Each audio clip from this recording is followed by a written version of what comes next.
Hello, welcome back to the channel. Today we're talking about Koi Mil Gaya. Now, if you did not grow up watching Bollywood movies, this would not mean much to you, but I grew up watching Bollywood movies. I grew up watching movies in general. And Koi Mil Gaya is like a staple of anyone who grew up at the time I did. It's an absolute classic of a movie.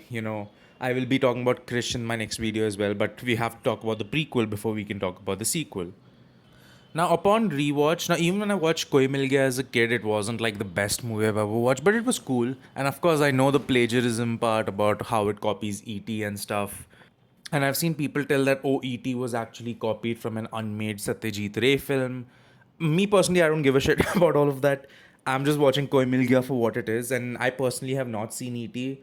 But I also don't think even if something like E.T. didn't exist, I don't think the movie is that spectacular that it copied everything from E.T. or something. Like the movie Koi Mil Gaya is pretty mediocre, and I think a lot of it has to do with a very cheesy ass opening. The first I would say the first 1 hour of the movie or so is like really just cheesy. Hold on, I'm trying to see if it's actually the first hour.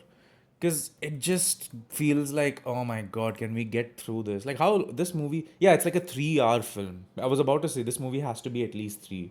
So it's like a 3 hour film and it just feels so cheesy. Up until Jadoo enters the frame, which is like quite a while, which I kind of appreciate. I like that they set up like a whole premise and everything, but still, my god, it takes a while for Jadoo to get into the movie. Jadoo, by the way, best part of the film. Just gonna say it right now.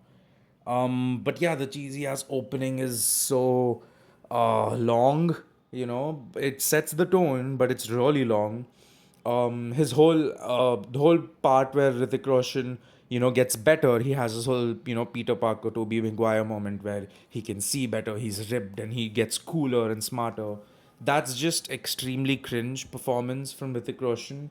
It's just really bad, right? It's just one of those things where it's like, oh my god, like it's genuinely just not fun to watch. Yeah, I'm just cringing half the time. However, I think maybe it's Ritik. I have to say, him playing Rohit before the whole transformation is great. It does not come off as cringe, and I don't understand why. I don't know. Okay, let me give a very good example. Recently, well, it's not recent anymore, but Amir Khan is often made fun of or often criticized because whenever I think Lal Singh Chadda was a good example. Still haven't watched that movie. I should. But Lal Singh Chadda was an example where people kind of said, hey, his performance only worked in PK, but every time he tries to do performances like that, it really doesn't work. Hrithik Roshan also plays basically, I don't know how to word this. Let's say mentally challenged, although I think it's not exactly the right term now used these days. But like Hrithik Roshan is also playing someone who's not on the same level as people. But it does not come off as cringe for some reason. Like he plays it really well. And I don't know, maybe that's just my bias speaking.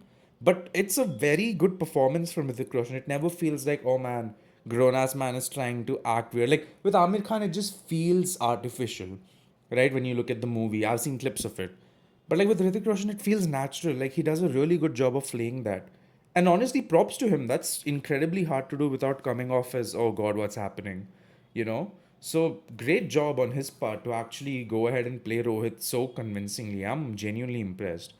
But overall, I think the movie is fine. It is of course iconic for being, I think, one of the major landmark sci-fi movies of Bollywood. Is it India or Bollywood in general? Because stuff like aliens and stuff like it's unheard territory in India, right?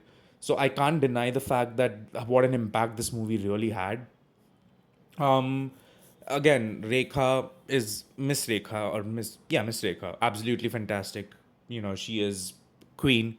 Preeti Zinta's fine in this movie. Doesn't really do much for me. Rajat Bedi is also okay. But for me, really, in terms of performances, Hrithik Roshan's performances, Rohit is genuinely fantastic.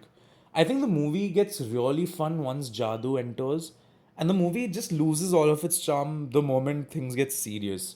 Something about the movie turning serious towards the end just kind of feels like of course it needed to have a finale.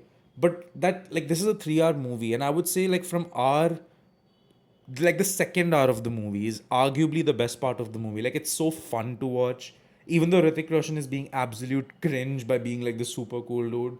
Just the whole interaction with Jadoo is so charming. It's wonderful, right? It's genuinely wholesome.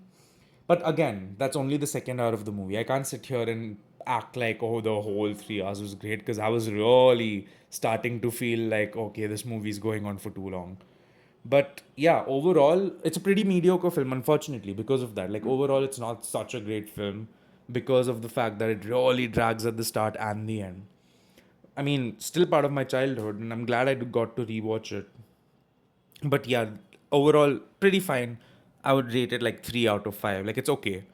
But anyway, that's going to be it from me. I'm going to be talking about Krish next week, or next video, whenever this comes out. Anyway, don't forget to leave a like and subscribe.